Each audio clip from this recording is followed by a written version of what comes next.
आज के सेशन में आप लोगों का स्वागत है। आज के सेशन में हम बात करने जा रहे हैं प्रोनाउंस के बारे में और प्रोनाउंस की एक्सरसाइज हम डिस्कस करने जा रहे हैं कि प्रोनाउंस के जो रूल्स हमने डिस्कस किए थे उनको कैसे अप्लाई किया जाए सेंटेंसेस में कि एरर डिटेक्शन के क्वेश्चंस में अगर वो आते हैं, एरर डिटेक्शन के अलावा फ्रेज रिप्लेसमेंट, सेंटेंस इंप्रूवमेंट या फिल इन द ब्लैंक्स में अगर कहीं पर प्रोनाउंस से रिलेटेड कोई लॉजिक का क्वेश्चन आता है तो उसे कैसे हैंडल करना चाहिए, क्या आंसर होना चाहिए, क्या एक्सप्लेनेशन होना चाहिए और कब सही सेंटेंस होगा जिसे नो एरर माना जाए। तो ये सारे पॉइंट्स हम डिस्कस करने जा रहे हैं आज।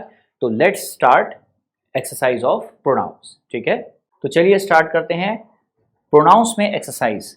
सबसे पहले इंस्ट्रक्शन क्या कह रहा है, करेक्ट और justify the sentences. In sentences को करेक्ट करिए या जस्टिफाई करिए प्रोनाउंस के बेस पर। पहला स्टेटमेंट है he hanged from the ceiling because of his financial problems. उसने अपनी फाइनेंशियल प्रॉब्लम्स की वजह से, जो फाइनेंशियल प्रॉब्लम्स उसको रही होंगी, पैसे की कमी रही होगी, उसकी वजह से उसने सुसाइड कर लिया, सीलिंग से अपने आप को लटका लिया। सेंटेंस का ये मीनिंग है। ठीक है, अब इस स्टेटमेंट में देखिए, पहला जो सेंटेंस में जो सेकेंड वर्ड है ये एक वर्ब है और वर्ब है ये एक ट्रांजिटिव। ट्रांजिटिव वर्ब का मतलब होता है सकर्मक क्रिया और ट्रांजिटिव वर्ब के फौरन बाद एक ऑब्जेक्ट होना चाहिए। हमने रिफ्लेक्सिव प्रोनाउन के रूल में पढ़ा था, अगर ऑब्जेक्ट नहीं होगा तो रिफ्लेक्सिव प्रोनाउन को ऐड करके सेंटेंस को मीनिंगफुल और करेक्ट बनाया जाता है। तो ये एरर की पॉसिबिलिटी हमने आपको हिंट यहाँ दे दिया है। नेक्स्ट में आता है neither of the two rules apply in this case. दोनों में से कोई एक रूल भी अप्लाई नहीं कर रहा है इस केस में। ठीक है, तो नाइदर ऑफ के साथ सेंटेंस में बात की थी कि हमेशा वर्ब और नाउन सिंगुलर या प्लूरल के कैटेगरी में जो आता है, इसी बेस पर इस क्वेश्चन का आंसर डिसाइड होगा। ठीक है, नेक्स्ट में है each of the students should complete their work on time. प्रत्येक स्टूडेंट को अपना वर्क कंप्लीट करना चाहिए टाइम से। सेंटेंस का हिंदी का ये ट्रांसलेशन बनेगा।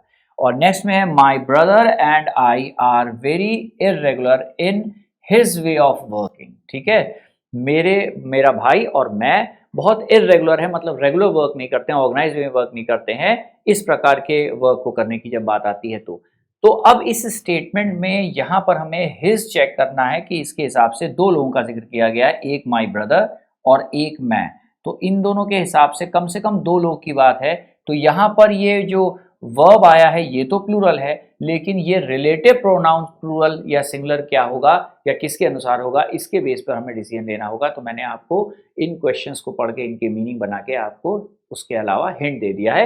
अब हम चेक करते हैं कि एरर का पॉइंट क्या है। तो देखिए आंसर पहले में क्या आता है, that is very first statement में बैठता है answer he hanged from the ceiling. नहीं, हैंग्ड के बाद एक ऑब्जेक्ट होना चाहिए और ऑब्जेक्ट क्या है यहाँ पर, मिसिंग है। तो मिसिंग है तो उस ऑब्जेक्ट की कमी को पूरी करने के लिए रिफ्लेक्सिव प्रोनाउन का यूज करके हम सेंटेंस को कंप्लीट करते हैं। और ये रिफ्लेक्सिव प्रोनाउन किसके अनुसार आता है, सब्जेक्ट के अनुसार आता है। इसीलिए उसने किसको हैंग किया, खुद को हैंग किया। He hanged himself from the ceiling because of his financial problems. उसने खुद को सीलिंग से लटका करके, हैंग करके, फांसी लगा के आत्महत्या कर ली अपनी फाइनेंशियल मतलब मनी से रिलेटेड प्रॉब्लम्स की वजह से। तो यहाँ पर ये वर्ड मिसिंग था जो यहाँ पर आएगा, जिससे सेंटेंस करेक्ट हो जाएगा। ठीक है, तो यहाँ ट्रांसिटिव वर्ब के बाद रिफ्लेक्सिव प्रोनाउन आता है। इस रूल्स के हिसाब से ये क्वेश्चन का आंसर था। नेक्स्ट में आइदर ऑफ के साथ नाउन प्लूरल होता है, लेकिन हमने बात की थी कि वर्ब हमेशा सिंगुलर होता है, क्योंकि आइदर ऑफ या नाइदर ऑफ में से कुछ भी बोला जाए, हर सेंटेंस में आइदर ऑफ या नाइदर ऑफ के बाद नाउन प्लूरल होता है, जो कि ये यहाँ पर है, लेकिन वर्ब सिंगुलर होता है।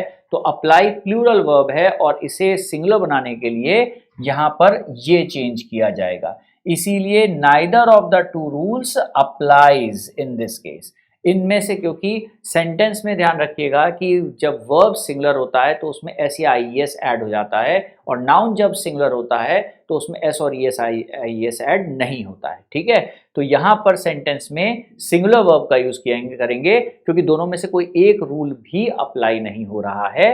सेंटेंस ये कहना चाह रहा है इस केस में, इसलिए neither of the two rules applies in this case. ठीक है, नेक्स्ट में उसके बाद each of the students should complete their work on time होगा। सेंटेंस जो है यहाँ पर ईच ऑफ के साथ हमेशा नाउन प्लूरल होता है, जो कि ये दिख रहा है, लेकिन वर्ब हमेशा सिंगुलर होना चाहिए। अब यहाँ पर शुड से जब हम बात करते हैं तो मॉडल वर्ब में सिंगुलर या प्लूरल की कोई बात नहीं आती है, तो आगे चेक करना पड़ेगा कि रिलेटिव प्रोनाउन भी सिंगुलर होना चाहिए। ये देयर, जब ईच ऑफ प्रत्येक एक स्टूडेंट को एक बार में कह रहा है तो हम देयर का यूज नहीं कर सकते, इसकी जगह पे सिंगुलर जो है थर्ड पर्सन प्रोनाउंस यूज होंगे, मतलब हिज या हर, दोनों में से कोई भी एक हम इस्तेमाल कर सकते हैं। Each of the student should complete his या her work on time, sentence ये हो जाएगा जेंडर वाइज हिज या हर। लेकिन देयर मतलब प्लूरल का इस्तेमाल हम नहीं कर सकते, क्योंकि ईच ऑफ हमेशा नाउन प्लूरल लेता है, लेकिन वर्ब या रिलेटिव प्रोनाउन जो उसके साथ आगे आता है सेंटेंस में वो हमेशा सिंगुलर होता है। फोर्थ वाले स्टेटमेंट में my brother and I are very irregular in, यहां पर हिज जो है गलत है, क्योंकि ये है थर्ड पर्सन, ये है फर्स्ट पर्सन, और थर्ड पर्सन और फर्स्ट पर्सन के लिए जो रिलेटिव प्रोनाउन लिया जाता है वो दोनों को मिला के लिया जाता है, इसीलिए यहां पर प्लूरल होना चाहिए। तो प्लूरल के लिए हम हिज का यूज नहीं कर सकते, यहां पर अवर का यूज करेंगे, क्योंकि आई को भी मिला के वो और मैं हमारे के सेंस में बात आती है, इसीलिए माई brother and I are very irregular in our way of working, मैं और मेरा भाई या मेरा भाई और मैं हमारे वर्क करने के तरीके में बहुत इर्रेगुलर हैं, मतलब रेगुलर वर्क ऑर्गेनाइज वे में नहीं कर पाते हैं, सेंटेंस का ये ट्रांसलेशन बनेगा। ठीक है, तो अब हमने आंसर्स देख लिए, अब देखते हैं अगले क्वेश्चंस की तरफ बढ़ते हैं। तो देखते हैं अगले क्वेश्चन, तो चलिए स्टार्ट करते हैं नेक्स्ट पॉइंट पे। फिफ्थ क्वेश्चन क्या कहता है? फिफ्थ क्वेश्चन कहता है it is she who has begun the quarrel and not I, ये वो है जिसने झगड़ा शुरू किया ना कि मैं, सेंटेंस का ये मतलब है। अब यहां पर हमें देखना है कि इट इज इट वॉज के बाद सब्जेक्टिव केस आता है प्रोनाउन का या नहीं आता है, इसी के बेस पर हमें आंसर डिसाइड करना होगा। नेक्स्ट वाले में सेंटेंस में कह रहा है his younger brother is more intelligent than him. ठीक है, यहां पर कंपैरिजन के लिए देन का यूज किया गया है और कंपैरिजन किया जा रहा है हिज यंगर ब्रदर को। तो जब नाउन को कंपैरिजन में किया जाता है, सब्जेक्टिव केस का यूज किया जाता है, तो सब्जेक्टिव केस से ही कंपैरिजन में किया जाता है, और यहां पर जो ये वर्ड है ये ऑब्जेक्टिव केस में है। ठीक है, ऑब्जेक्ट है, तो सेंटेंस में इसी बेस पर हमें आंसर डिसाइड करना होगा, ये हमने आपको हिंट दिया। नेक्स्ट स्टेटमेंट में I, you and she should work together and compile this report on time. मुझे, तुम्हें और उसे मिलकर के काम करना पड़ेगा इस रिपोर्ट को संगठित करने के लिए या कंपाइल करने के लिए या जो है ऑर्गेनाइज करके सबमिट करने के लिए, सेंटेंस का ये मीनिंग है। ठीक है, तो यहाँ पर देखिए, यहाँ पर फर्स्ट पर्सन, सेकेंड पर्सन और थर्ड पर्सन आ रहा है, जिसे हमें चेक करना है कि ये ऑर्डर प्रोनाउंस का सही है या गलत है। नेक्स्ट में no one has the right to misbehave with their parents. अब नो वन जो है ये कह रहा है कि किसी को भी राइट नहीं है उनके पेरेंट्स से खराब तरीके से बिहेव करना है, मिसबिहेव करने की बात है। नो वन के साथ सारी चीजें सिंगुलर हो जाती हैं क्योंकि ये एक इंडेफिनिट प्रोनाउन है। ठीक है, तो कोई भी चीज प्लूरल नहीं होनी चाहिए। अब देखिए यहाँ पर देयर प्लूरल आ गया है जो शायद सिंगुलर होना चाहिए, ये हमने आपको हिंट दे दिया कि क्वेश्चन का आंसर क्या हो सकता है। ठीक है, अब इसके बाद हम आते हैं इसके आंसर एक्सप्लेनेशन पे। तो फिफ्थ वाला क्या कह रहा है? It is she who has begun the quarrel and not I, sentence no error है, क्योंकि इट इज इट वॉज के बाद हमेशा सब्जेक्टिव प्रोनाउंस आते हैं, तो ये सब्जेक्टिव प्रोनाउन है, और हु के बाद ये जो हैज आया है सिंगुलर, ये शी के लिए आया है, क्योंकि जब रिलेटिव प्रोनाउन आता है तो उसके पहले वाला नाउन उसके बाद वाले वर्ब के लिए जिम्मेदार होता है, और वर्ब उसके पहले वाले नाउन के अनुसार चलता है या प्रोनाउन के अनुसार चलता है। यहाँ प्रोनाउन है सिंगुलर है, इसीलिए ये singular has begun the quarrel and not I, और क्योंकि सेंटेंस में उसने शुरू किया मैंने नहीं, सब्जेक्टिव केस की बात चल रही है, तो ये सब्जेक्टिव केस पे ही खत्म होगा। ठीक है, तो सेंटेंस नो एरर है। नेक्स्ट वाले में his younger brother is more intelligent than him, यहां पर कंपैरिजन नाउन का सब्जेक्ट के रूप में हो रहा है, तो सब्जेक्ट के रूप में होना चाहिए, इसलिए हिम की जगह पर ही होगा, और सेंटेंस क्या होगा? His younger brother is more intelligent than he is. इसके बाद हम इज को नहीं लिख रहे हैं, क्यों नहीं लिख रहे हैं? क्योंकि वो अंडरस्टूड होता है। ठीक है, हेल्पिंग वर्ब्स को हम रिपीट नहीं करते हैं, इस वजह से इज अंडरस्टूड है, लिखने की जरूरत नहीं है, और इसीलिए हिम की जगह पर ही होना चाहिए। नेक्स्ट में I you and he should work together and compile this report on time है, तो फर्स्ट पर्सन, सेकेंड पर्सन और थर्ड पर्सन है, जबकि इस सेंटेंस में कोई गलती स्वीकार करने वाली बात नहीं की गई है। जब हम कोई गलती को स्वीकार करते हैं, अपॉलॉजी कहते हैं या एक्सेप्ट करते हैं अपनी मिस्टेक को, इन दैट केस ऑर्डर 1 2 3 होता है, वरना 2 3 1 का ऑर्डर प्रोनाउन के पर्सन्स का होता है। तो यहाँ पर होना चाहिए 2 3 1, तो ये गलत है। इसकी जगह पे क्या हो जाएगा, यू ही एंड आई होना चाहिए। Should work together and compile this report on time. अब सेंटेंस सही हो गया। सबसे पहले सेकंड, फिर थर्ड और फिर फर्स्ट पर्सन का इस्तेमाल करेंगे तो सेंटेंस सही हो जाएगा। नेक्स्ट में no one has the right to misbehave with. अब नो वन जो है ये एक प्रोनाउन के रूप में जब भी यूज होता है तो हमेशा इसके साथ सिंगुलर वर्ब और पूरा स्टेटमेंट सिंगुलर होना चाहिए, इसीलिए यहाँ पर हैज सिंगुलर आया है। लेकिन ये देयर गलत है, इसकी जगह पर या तो हिज या हर में से कोई एक का यूज किया जाएगा। सेंटेंस सही होने पे क्या दिखेगा, no one has the right to misbehave with his या हर पेरेंट्स। तब सेंटेंस कंप्लीट हो जाएगा, क्योंकि इनके साथ सिंगुलर वर्ब ही होता है। जैसे नो वन है, नोबडी है, समबडी, एनीबडी, ये सब इंडेफिनिट प्रोनाउंस की तरह यूज होते हैं, इसलिए इनके साथ वर्ब सिंगुलर होता है। ठीक है, तो आई होप यहां तक आपको समझ में आ रहा होगा। नेक्स्ट पॉइंट पे चलते हैं, क्वेश्चन पे, 9th 10th 11th और 12th question. If someone wants to rise in life, he or she has to do one's duty properly. अगर किसी को व्यक्ति को लाइफ में आगे बढ़ना है तो उसे उसकी ड्यूटी सही से करनी चाहिए, ये सेंटेंस का मीनिंग है। अब उसे उसकी ड्यूटी सही से करनी चाहिए जो आगे बढ़ना चाहता है लाइफ में, ऐसा कुछ कहना चाह रहे हैं। तो ही और शी ये दोनों जेंडर वाइज वर्ड्स हैं, तो जेंडर्स के लिए हमेशा जेंडर वाला ही रिलेटिव प्रोनाउन यूज होता है। तो यहाँ वन तो न्यूट्रल जेंडर का है, ये चेक करना पड़ेगा, इसमें एरर का पॉइंट बन सकता है। नेक्स्ट वाले में, I requested John and she to pay us a visit someday. मैंने जॉन और उसे रिक्वेस्ट की कि वो किसी दिन मेरे घर मिलने आए या मुझे विजिट करें। अब यहाँ पर रिक्वेस्टेड जो है ये वर्ब है, और वर्ब के बाद हमेशा ऑब्जेक्ट आता है, ठीक है, हमेशा, ना कि नाउन या प्रोनाउन जो है सब्जेक्ट के केस में। तो ये तो ऑब्जेक्ट है, इसको तो कोई फर्क नहीं पड़ेगा, लेकिन क्या ये ऑब्जेक्ट है, इसी पॉइंट पर हमें एरर वाला पॉइंट देखना होगा। ठीक है, नेक्स्ट में, you and he have done our part of work. अब देखिए, यू एंड ही कह रहा है, ये है सेकेंड पर्सन और ये है थर्ड पर्सन। तो सेकेंड और थर्ड पर्सन जब होता है तो उसके बेस पर आगे रिलेटिव प्रोनाउन कभी भी अवर नहीं हो सकता। ध्यान रखिएगा, यू प्लूरल है और ही सिंगुलर है। जब ऐसा होता है तो ये प्रोनाउन वाला पार्ट किस कैटेगरी में जाएगा, यही लॉजिक आंसर को डिसाइड करने वाला है, जो अभी हम देखेंगे। और 12th वाले में, Rahul as well as his brothers has done their work properly. ठीक है, Rahul as well as his brothers. अब देखिए, राहुल क्या है, सिंगुलर है, और ब्रदर्स क्या है, ये प्लूरल है। एज वेल एज से जब दो नाउन्स को जोड़ा जाता है तो सेंटेंस में आगे आने वाला वर्ब जो है वो पहले सब्जेक्ट के अनुसार सिंगुलर या प्लूरल होता है। ये एक रूल होता है, हमेशा एज वेल एज से दो नाउन जुड़े होंगे तो ध्यान रखिएगा फर्स्ट सब्जेक्ट की बात ही मानी जाएगी, उसी के हिसाब से सिंगुलर तो सिंगुलर, प्लूरल तो प्लूरल होना चाहिए। तो यहां पर सेंटेंस में सिंगुलर ये तो है, लेकिन क्या ये सिंगुलर है, ये सिंगुलर नहीं है। इसी बेस पर आंसर को डिसाइड किया जाना चाहिए। ठीक है, तो हमने आपको हिंट्स दे दिए, सेंटेंस के मीनिंग बता दिए। अब देखिए आंसर के पॉइंट पे 9th में क्या आता है। सेंटेंस है, if someone wants to rise in life, he और शी सिंगुलर है, इसलिए ही और शी हैज सही है।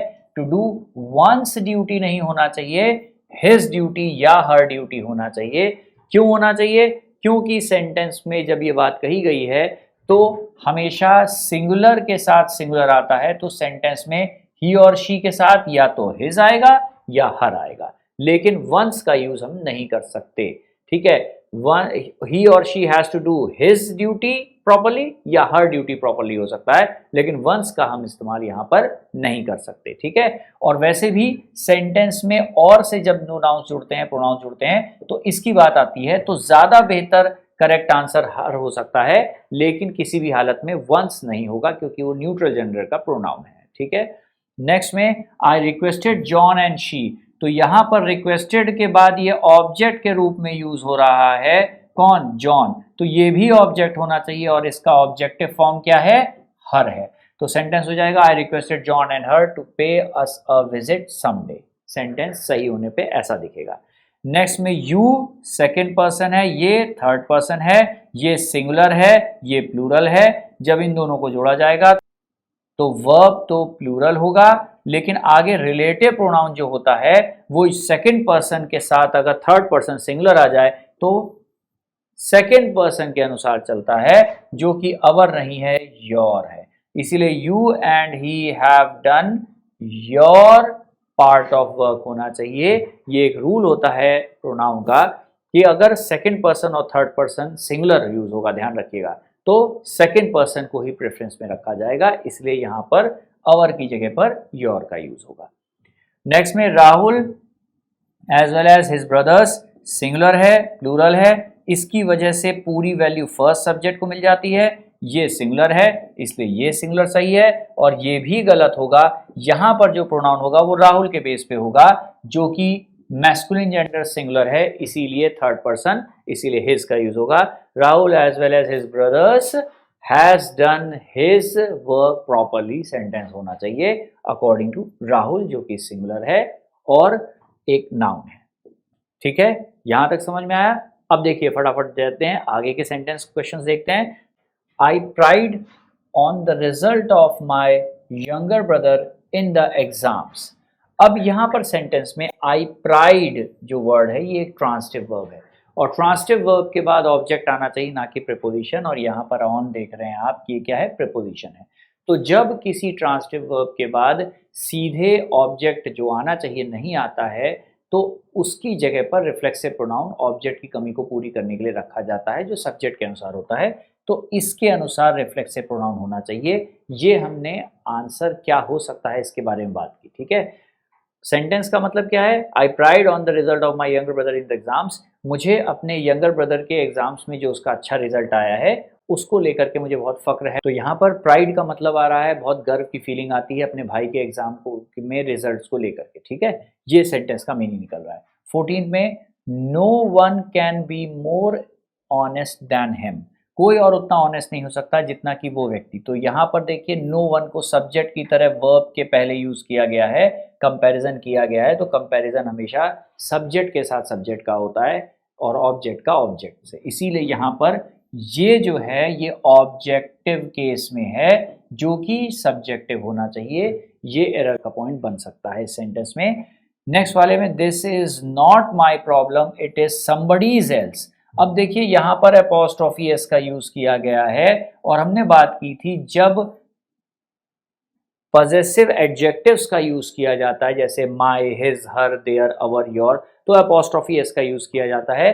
लेकिन अपॉस्ट्रोफी एस का यूज जब समबडी, एनीबडी जैसे वर्ड्स यूज किए जाते हैं एल्स के साथ, तो अपॉस्ट्रोफी एस समबडी, एनीबडी जैसे वर्ड्स के साथ लगता है या आखिरी वर्ड में रखता है।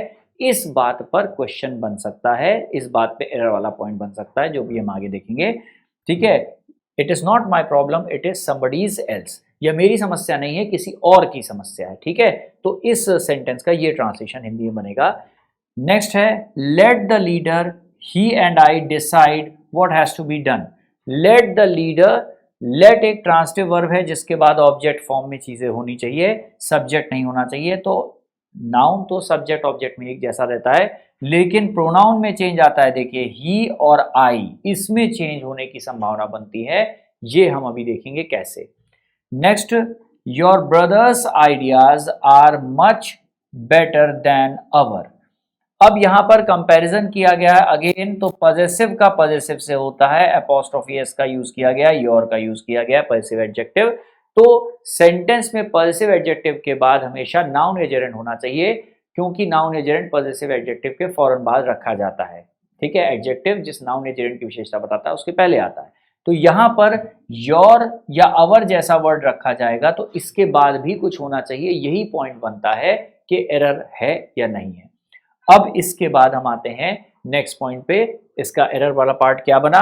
तो पहले स्टेटमेंट में देखिए आंसर क्या बना, आई प्राइड माई सेल्फ मीन्स मुझे खुद पे गर्व है इस बात को लेकर के कि मेरे भाई का रिजल्ट एग्जाम में बहुत अच्छा है। तो I pride myself on the result of my younger brother in the exams होना चाहिए। यहां पर माई सेल्फ लगने से सेंटेंस सही हो जाएगा, क्योंकि ट्रांसिटिव वर्ब के बाद रिफ्लेक्सिव प्रोनाउन का यूज किया जाता है। नेक्स्ट में no one can be more honest than, उससे ज्यादा ऑनेस्ट कोई नहीं हो सकता, तो सब्जेक्ट का कंपैरिजन सब्जेक्ट से होना चाहिए, इसीलिए no one can be more honest than him नहीं होना चाहिए, ही होना चाहिए। ठीक है, तो इस तरह से यहाँ सब्जेक्ट का सब्जेक्ट से कंपैरिजन होगा, इसीलिए हम हिम की जगह पर ही रखेंगे तो सेंटेंस सही हो जाएगा। नेक्स्ट में this is not my problem it is somebody's else नहीं होना चाहिए, समबडी एल्सेज होगा।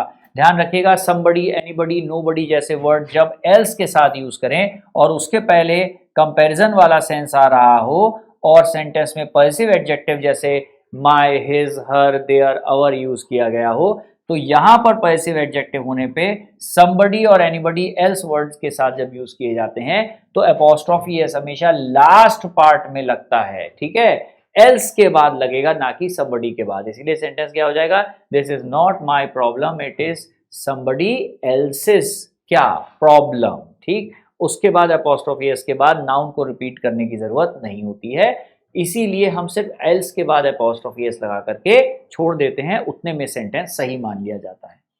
नेक्स्ट में let the leader he and I decide what has to be done, तो यहां पर लेट का यूज किया गया तो ऑब्जेक्टिव केस में ये तो ऑब्जेक्ट सही है, लेकिन इन दोनों का भी ऑब्जेक्टिव केस होना चाहिए जो कि क्या है, हिम एंड मी, तो सेंटेंस सही क्या हो जाएगा, let the leader him and I की जगह पर me decide what has to be done. ठीक है, जब यहां हिम और यहां मी आ जाएगा तो सेंटेंस सही हो जाएगा। 17th वाले में your brothers ideas are much better than our नहीं होना चाहिए, अवर की जगह पे अवर्स होना चाहिए, क्योंकि यहाँ apostrophe s पोजीशन बता रहा है पॉजिटिव एडजेक्टिव, और पॉजिटिव एडजेक्टिव पे सेंटेंस खत्म नहीं होता, उसके बाद एक नाउन जेरेंड होता है, या अगर ऐसा है तो पॉजिटिव प्रोनाउन का यूज किया जाता है उसकी जगह पे। Your brothers ideas are much better than ours means ours का मतलब भी है अवर आइडियाज, क्योंकि अवर लिखेंगे तो नाउन आइडियाज को हमें रिपीट करना पड़ेगा और नाउन के रिपीटिशन को अवॉइड करने के लिए ही हम प्रोनाउन का यूज करते हैं, इसीलिए यहाँ पर अवर की जगह पर अवर्स होना चाहिए, पॉजिटिव प्रोनाउन होना चाहिए, ना कि पॉजिटिव एडजेक्टिव। ठीक है, इसके बाद देखते हैं अगले 4 स्टेटमेंट्स, क्वेश्चंस जो हैं वो क्या कहते हैं, there is nobody who has the right to interfere in my life, तो यहाँ पर किसी और के अंदर, किसी भी व्यक्ति और को ये इजाजत नहीं है, राइट नहीं है कि वो मेरी जिंदगी में हस्तक्षेप करे या इंटरफियर करे, तो यहाँ पर सेंटेंस में नोबडी के साथ हु और हैज का यूज किया गया है, हु रिलेटेड प्रोनाउन इसके लिए यूज किया गया, सिंगुलर वर्ब है। अब यहाँ पर स्टेटमेंट में नोबडी के साथ हमेशा सिंगुलर वर्ब का यूज किया जाता है, तो हमें यही देखना पड़ेगा कि सेंटेंस में एरर बन रहा है कि नहीं, क्योंकि यहाँ नोबडी के साथ सिंगुलर वर्ब आता है। लेकिन एक बात ये भी है कि कुछ वर्ड्स हमने बताए थे, कुछ स्पेसिफिक वर्ड्स होते हैं जिनके साथ हु, विच, दैट और हुम रिलेटेड प्रोनाउन की बात की जाए तो कौन सा वर्ड आता है, तो ये चेक करना पड़ेगा कि यहाँ पर जो हु है क्या वो सही है, ये चेक करना पड़ेगा, क्योंकि रिलेटेड प्रोनाउन फिक्स होते हैं। नेक्स्ट में being a holiday he decided to go for shopping, तो बीइंग अ हॉलीडे ये दो अलग अलग बातों को कह रहा है, उस दिन का हॉलीडे होना और उसने डिसाइड किया कि वो शॉपिंग के लिए जाएगा, तो दो सेंटेंस होते हैं तो दो सब्जेक्ट की जरूरत होती है, इसका तो सब्जेक्ट मौजूद है लेकिन इसका सब्जेक्ट मौजूद नहीं है, ये हमें चेक करना पड़ेगा। यही सेंटेंस देखिए दोबारा लिखा है, सेंटेंस को थोड़ा सा चेंज किया गया है, being a good friend of mine he helped me, यहां पर एक ही व्यक्ति के लिए बात कही जा रही है, जबकि 19th वाले में दो लोगों के लिए, दो चीजों के लिए बात की जा रही है, उस दिन का हॉलीडे होना और यहां पर कह रहा है उसने डिसाइड किया कि वो शॉपिंग जाएगा, तो यहां पर एक वो दिन के बारे में बात हो रही है और एक उसके शॉपिंग जाने की बात, जबकि इसमें एक अच्छा दोस्त होने की वजह से, मेरा एक अच्छे दोस्त होने की वजह से उसने मेरी मदद की, तो यहां पर एक ही व्यक्ति के बारे में बात की जा रही है, और being a good friend of mine जो पूरा जो हिस्सा है क्लॉज, ये इसको रेफर कर रहा है, क्योंकि वह एक अच्छा दोस्त था मेरा इसलिए उसने मेरी मदद की, तो यहाँ एक ही व्यक्ति की बात की जा रही है, जबकि यहाँ दो अलग अलग चीजों की बात की जा रही है, एक हॉलीडे का दिन और दूसरा उस व्यक्ति का शॉपिंग पे जाना। तो यही हमें देखना है कि इसमें से कौन सा सही है, कौन सा सही है, कौन सा नहीं, ये चीज हमें चेक करना है। नेक्स्ट में hers brother doesn't know me well, अब हर्ष ब्रदर सही है कि नहीं, क्योंकि हर्ष तो पहले से प्रोनाउन हो गया, उसके बाद नाउन या जेरेंट का यूज नहीं किया जाता है, जबकि हर पॉजिटिव एडजेक्टिव के बाद हम नाउन या जेरेंड का यूज करते हैं, तो यही पॉइंट एरर वाला यहां पर बन सकता है। नेक्स्ट में theirs problem is bigger than ours for sure. अब यहां पर देयर्स लिखा हुआ है, ध्यान रखिएगा, ये अगेन पॉजिटिव प्रोनाउन हो गया और पॉजिटिव प्रोनाउन के बाद नाउन या जेरेंड नहीं आता, जबकि ये प्रॉब्लम जो वर्ड है ये नाउन है। ठीक इन दोनों स्टेटमेंट में दोनों में नाउन आए हैं पॉजिटिव प्रोनाउंस के बाद, जबकि पॉजिटिव एडजेक्टिव्स के बाद नाउन या जेरेंड्स आते हैं। तो यही पॉइंट एरर का बन सकता है इन दोनों सेंटेंसेस में। अब हम आते हैं आंसर्स पे। 18th वाला क्या कहता है, देयर इज नोबडी हु। अब नोबडी, समबडी, एनीबडी जैसे वर्ड्स के साथ हमेशा दैट का यूज किया जाता है, इसीलिए यहां हु गलत है, इसकी जगह पर क्या आ जाएगा, दैट आ जाएगा। ठीक है, सुपरलेटिव एडजेक्टिव्स के साथ अगर नाउन आए तब भी दैट का यूज होता है। Somebody, anybody, nobody, anything, nothing जैसे वर्ड्स जब आते हैं तो हमेशा दैट का यूज होता है रिलेटिव प्रोनाउन के रूप में सेंटेंस के बीच में, इसीलिए सेंटेंस में यहां हु की जगह पर दैट आएगा। नेक्स्ट में बीइंग अ हॉलीडे नहीं होगा, इट बीइंग अ हॉलीडे होगा, उस दिन का हॉलीडे वाले दिन होने की वजह से। तो कहेंगे it being a holiday he decided to go for shopping. वो दिन हॉलीडे वाला था, उस डे के हॉलीडे होने की वजह से उसने डिसाइड किया कि वो शॉपिंग पे जाएगा। तो दो अलग अलग बातें हैं, दोनों के सब्जेक्ट। इसका सब्जेक्ट ये मौजूद है लेकिन इसका सब्जेक्ट यहां मिसिंग है, तो यहां पर हॉलीडे नॉन लिविंग है, सिंगुलर है, इसलिए क्या यूज करा जाएगा, इट का यूज किया जाएगा। ठीक है, नेक्स्ट में being a good friend of mine, ये पूरा क्लॉज किसको डिफाइन कर रहा है, ही को ही कर रहा है, इसलिए सेंटेंस नो एरर है। उस व्यक्ति का मेरे बहुत अच्छे दोस्त होने की हैसियत से या वजह से उसने मेरी मदद की, क्योंकि वो मेरा बहुत अच्छा दोस्त है इसलिए उसने मेरी मदद की। ठीक है, की थी। तो इस सेंटेंस में ये पूरा इसी को एक्सप्लेन कर रहा है, इसलिए यहां इट लगाने की कोई जरूरत नहीं है। इधर इट लगा के हम सेंटेंस को करेक्ट नहीं करेंगे, ये ऑलरेडी करेक्ट सेंटेंस है, नो एरर है। Hers brother doesn't know me well, hers नहीं होना चाहिए, हर ब्रदर होना चाहिए। ठीक है, क्योंकि पॉजिटिव एडजेक्टिव्स के बाद नाउन आते हैं, पॉजिटिव प्रोनाउंस के बाद नाउन नहीं आते हैं। देयर्स प्रॉब्लम, यहां भी सेम एरर है, देयर्स नहीं होना चाहिए, देयर प्रॉब्लम होना चाहिए, क्योंकि यहां भी पॉजिटिव एडजेक्टिव की जरूरत है, प्रोनाउन की जरूरत नहीं है। ठीक है, यहां तक समझ में आया है। चलिए अगले क्वेश्चंस पे आते हैं। 23rd स्टेटमेंट क्या कह रहा है, her is a bigger problem and not our. अब देखिए यहां पर कंपैरिजन किया गया है, यहां भी बिगर कंपैरेटिव एडजेक्टिव आया है और एक जैसी चीजों को कंपेयर करते हैं। ये पॉजिटिव एडजेक्टिव है और ये भी पॉजिटिव एडजेक्टिव है, ये दोनों वर्ड्स क्या हैं, POSSESSIVE एडजेक्टिव्स। ठीक है, अब पॉजिटिव एडजेक्टिव्स के बारे में हमने क्या बात की थी कि पॉजिटिव एडजेक्टिव्स के बाद नाउन या जेरेंड आते हैं, सीधे वर्ब नहीं आता। हाँ, पॉजिटिव प्रोनाउंस जो होते हैं इनके बाद जो है सीधे वर्ब का यूज किया जा सकता है, इसीलिए कि यहां पर भी वर्ब आया है, इसीलिए यहां पॉजिटिव एडजेक्टिव का यूज करेंगे या पॉजिटिव प्रोनाउन का, इसी पॉइंट पर एरर बन सकता है। This is their doing not ours. अब देखिए ये पॉजिटिव एडजेक्टिव है, पॉजिटिव एडजेक्टिव के बाद जो है नाउन या जेरेंड आ सकता है, यही पॉइंट है जो हमें चेक करना है। ठीक है, नेक्स्ट में this work is their and not our. अब यहां पर देयर पॉजिटिव एडजेक्टिव है तो इसके बाद नाउन आना चाहिए, नहीं आएगा तो फिर ये पॉजिटिव प्रोनाउन में चेंज होता है और यही बात इन दोनों में अप्लाई होगी, यही चीज हमें चेक करना है। नेक्स्ट में hers is a better idea than my. अब देखिए यहाँ पॉजिटिव प्रोनाउन का यूज किया गया है, कंपैरिजन किया गया है, तो पॉजिटिव प्रोनाउन को पॉजिटिव प्रोनाउन से ही कंपैरिजन करेंगे और ये पॉजिटिव एडजेक्टिव है, तो इसी पॉइंट पे हमें एरर को चेक करना होगा। नेक्स्ट में he is not sure whether these are your or mine. अब यहाँ पर सेंटेंस में वो श्योर नहीं है कि वेदर दीज ये चीजें जो हैं आर योर और माइन। तो यहाँ देखिए योर पॉजिटिव एडजेक्टिव है, जबकि पॉजिटिव एडजेक्टिव की जगह पर हमें यहाँ पॉजिटिव प्रोनाउन की जरूरत पड़ेगी, क्योंकि योर पॉजिटिव एडजेक्टिव अगर सही है तो इसके बाद नाउन होना चाहिए, जो यहाँ पर नहीं है। ठीक है, तो यही पॉइंट है जिसपे हमें एरर को देखना है। नेक्स्ट है इट वॉज, इट इज के बाद हमेशा सब्जेक्टिव प्रोनाउंस यूज होते हैं और ये है ऑब्जेक्टिव प्रोनाउन। ठीक है, हु के साथ आ रहा है, तो रिलेटिव प्रोनाउन जब हु आता है तो हमेशा उसके पहले सब्जेक्ट होता है, क्योंकि इसके साथ वर्ब को कनेक्ट करना पड़ता है।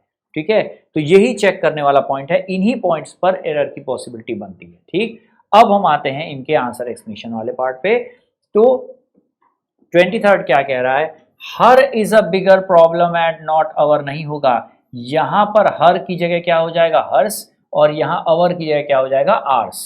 ठीक है, तो hers is a bigger problem and not ours, क्योंकि पॉजेसिव प्रोनाउन से स्टार्ट करेंगे, क्योंकि उसके बाद वर्ब आ सकता है, पॉजेसिव एडजेक्टिव के बाद सीधे वर्ब नहीं आ सकता। और यहाँ पर सेम चीज को कंपैरिजन में, तो यहाँ अगर हर्ष आया है तो यहाँ भी इस पॉजेसिव एडजेक्टिव का पॉजेसिव प्रोनाउन फॉर्म क्या है, अवर्स है। ठीक है, तो यहाँ हर्ष और यहाँ अवर्स रखने पर सेंटेंस सही हो जाएगा। नेक्स्ट में आते हैं, this is their doing not ours. अब यहाँ पर देखिए, देयर एक पॉजेसिव एडजेक्टिव है जिसके बाद नाउन जेरेंड आना चाहिए, लिखा हुआ है, सेंटेंस नो एरर हो गया, क्योंकि देयर, हिज, हवर, इनके साथ पॉजेसिव एडजेक्टिव जो होते हैं इनके बाद नाउन जेरेंड आ सकता है, और ये जेरेंड ही है। ठीक है, डूइंग मतलब करनी या करतूत हिंदी में। नेक्स्ट में, this work is their and not our. अब देखिए ये पॉजेसिव एडजेक्टिव गलत है, क्योंकि इसके बाद नाउन या जेरेंड सेंटेंस में आना चाहिए, जो कि नहीं लिखा है। इसका मतलब ये पॉजेसिव एडजेक्टिव होंगे ही नहीं, पॉजेसिव प्रोनाउंस होंगे। तो this work is theirs and not ours, तो इसकी जगह पर ये और इसकी जगह पर ये होगा, तब सेंटेंस सही होगा। दोनों में ही पॉजेसिव प्रोनाउन होने चाहिए, ना कि पॉजेसिव एडजेक्टिव। नेक्स्ट में, hers is a better idea than mine. अब हर्स पॉजेसिव प्रोनाउन है, इसके बाद तो वर्ब आ सकता है, लेकिन पॉजेसिव एडजेक्टिव के बाद नाउन जेरेंड होना चाहिए, जो नहीं मौजूद है। इसका मतलब ये कंपैरिजन भी बराबर की चीजों में होता है। तो यहाँ हर्स पॉजेसिव प्रोनाउन यूज किया था, तो यहाँ भी पॉजेसिव प्रोनाउन होगा, इसीलिए माई की जगह पर माइन आ जाएगा। Hers is a better idea than mine. अब सेंटेंस कंप्लीट और सही हो जाएगा। He is not sure whether these are your or mine. तो अब देखिए यहाँ पर फिर पॉजेसिव एडजेक्टिव आया है, तो उसके बाद नाउन या जेरेंड होना चाहिए, जो मौजूद नहीं है, इसीलिए पॉजेसिव प्रोनाउन बन जाएगा। योर का क्या हो जाएगा, योर्स। क्या कहेंगे, ही इज नॉट श्योर, वो श्योर नहीं, कंफर्म नहीं है, दैट दीज आर योर्स और माइन। ठीक है, पॉजेसिव प्रोनाउंस का यूज होगा, ना कि एडजेक्टिव का। यहाँ भी पॉजेसिव प्रोनाउन है, तो यहाँ भी वही होना चाहिए। ठीक, नेक्स्ट में, it was her who was responsible and not I. अब सेंटेंस में देखिए, वो जिम्मेदार है, मैं नहीं, सेंटेंस में कहा जा रहा है, तो कंपैरिजन हो रहा है, और इट इज, इट वॉज के बाद हमेशा सब्जेक्टिव केस आता है।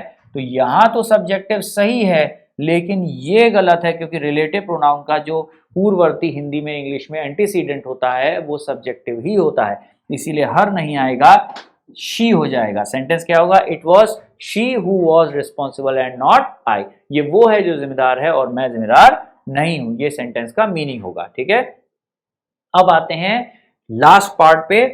लास्ट पार्ट के क्वेश्चंस कुछ देख लेते हैं, दैट इज 29 में क्या कह रहा है, ही always calls for mine help and never yours. अब देखिए यहां पर माइन हेल्प आया है, हेल्प क्या है, ये एक तरह से नाउन की तरह यूज हो रहा है, मदद। तो नाउन जब यूज होता है तो नाउन या जेरेंड के पहले पॉजेसिव एडजेक्टिव आता है, ना कि पॉजेसिव प्रोनाउन। और ये क्या है, ये है पॉजेसिव प्रोनाउन, क्योंकि पॉजेसिव प्रोनाउन के बाद नाउन या जेरेंड नहीं आता है, और यहाँ पर नाउन आया है, तो इसका मतलब ये पॉजेसिव प्रोनाउन नहीं, इस बार पॉजेसिव एडजेक्टिव होना चाहिए। यही पॉइंट है जहां पर एरर की पॉसिबिलिटी बनती है। नेक्स्ट में, दीज प्रॉब्लम्स आर हिज और माइन। अब देखिए सेंटेंस में वर्ब के बाद पॉजेसिव प्रोनाउंस का यूज किया जा सकता है, और हिज और माइन, माइन पॉजेसिव प्रोनाउन है जिसके बाद नाउन जेरेंड की जरूरत नहीं है, और हिज तो पॉजेसिव एडजेक्टिव और पॉजेसिव प्रोनाउन दोनों है। तो ऐसी कंडीशन में दोनों ही वर्ड सही लग रहे हैं। अभी हम चेक करेंगे कि क्या एक्चुअल में है। नेक्स्ट में, ऑल ऑफ अस कम से कम 3 या 3 से ज्यादा के लिए यूज किया जाता है, मस्ट हेल्प ईच अदर। तो ध्यान रखिए 3 या 3 से ज्यादा हमेशा ऑल की कैटेगरी में आते हैं, और हमने बात की थी रेसिप्रोकल प्रोनाउंस में कि 3 या 3 से ज्यादा के लिए वन अनदर का यूज होता है और 2 के लिए ईच अदर का यूज होता है। तो यही हमें यहाँ पर चेक करना है। नेक्स्ट में, the 3 of us should help one another. अब 3 लोगों की बात की गई है, तो 3 हमेशा 2 से जब ज्यादा की बात जब भी की जाएगी तो हमेशा उसके साथ रेसिप्रोकल प्रोनाउंस की बात की जाएगी, तो वन अदर का यूज होता है, इसलिए ये सेंटेंस नो एरर की कैटेगरी जैसा लग रहा है। नेक्स्ट में, I, you and Ram should be ready to help the poor. अब इस स्टेटमेंट में सबसे पहले फर्स्ट पर्सन आया है, फिर सेकंड पर्सन आया है, फिर थर्ड पर्सन आया है, और फर्स्ट सेकंड थर्ड पर्सन का ऑर्डर जो होता है वो तब अप्लाई होता है जब आप गलती स्वीकार करते हैं या कोई निगेटिव बात कहते हैं। जब आप जनरल बात कहते हैं तो ऑर्डर क्या होता है, हमेशा 2 + 3 + 1 का ऑर्डर होता है ऐसी कंडीशन में। तो यही हमें चेक करना है कि इसके बेस पर आंसर क्या होना चाहिए। ठीक है, तो अब आते हैं आंसर और एक्सप्लेनेशन वाले पार्ट पे। 29 में ही always calls for mine help नहीं होगा, क्या होगा, माई हेल्प होगा इसके पहले यहाँ पर। ठीक है, क्योंकि पर्सिव एडजेक्टिव होना चाहिए क्योंकि उसके बाद नाउन आ रहा है हेल्प। ठीक है, तो यहाँ माइन की जगह पे माई हेल्प होगा। नेक्स्ट वाले में दीज प्रॉब्लम्स आर हिज और माइन। अब यहाँ पर हिज या माइन दोनों सही है क्योंकि हिज भी पर्सिव एडजेक्टिव प्रोनाउन दोनों कैटेगरी में आता है और माइन पर्सिव प्रोनाउन ही है। ठीक है, तो दोनों ही सही हैं क्योंकि यहाँ पर कोई नाउन या जेरेंट तो आ नहीं रहा, तो पर्सिव प्रोनाउन होना चाहिए। ये दोनों फॉर्म में सेम रहता है और ये माई का पर्सिव एडजेक्टिव का माइन जो है वो पर्सिव प्रोनाउन वाला फॉर्म है, तो ये भी सही है। नेक्स्ट में all of us must help each other, नहीं वन अनदर होना चाहिए क्योंकि 3 या 3 से ज्यादा ऑल के लिए रेफर करते हैं और ऑल के साथ वन अनदर आता है। नेक्स्ट में 3 अगेन वही वाली बात है, तो 3 भी जो है वो 2 से ज्यादा होने की वजह से हमेशा वन अनदर का यूज होता है, तो इसीलिए यहाँ पर वन अनदर होना चाहिए और सेंटेंस इसीलिए नो एरर की कैटेगरी में आ जाएगा। अगर यहाँ 2 ऑफ अस लिखा होता तो 2 के साथ रेसिप्रोकल प्रोनाउन में ईच अदर यूज होता है, तो यहाँ वन अनदर की जगह क्या हो जाता, ईच अदर हो जाता है। ठीक, नेक्स्ट में आई यू एंड राम लिखा हुआ है first person second person third person, अभी हमने बात की थी, जबकि जनरल कंडीशन में 2 3 1 का ऑर्डर होना चाहिए, इसीलिए ये ही ऑर्डर चेंज होके यू राम एंड आई हो जाएगा, सेकंड पर्सन थर्ड पर्सन और फर्स्ट पर्सन।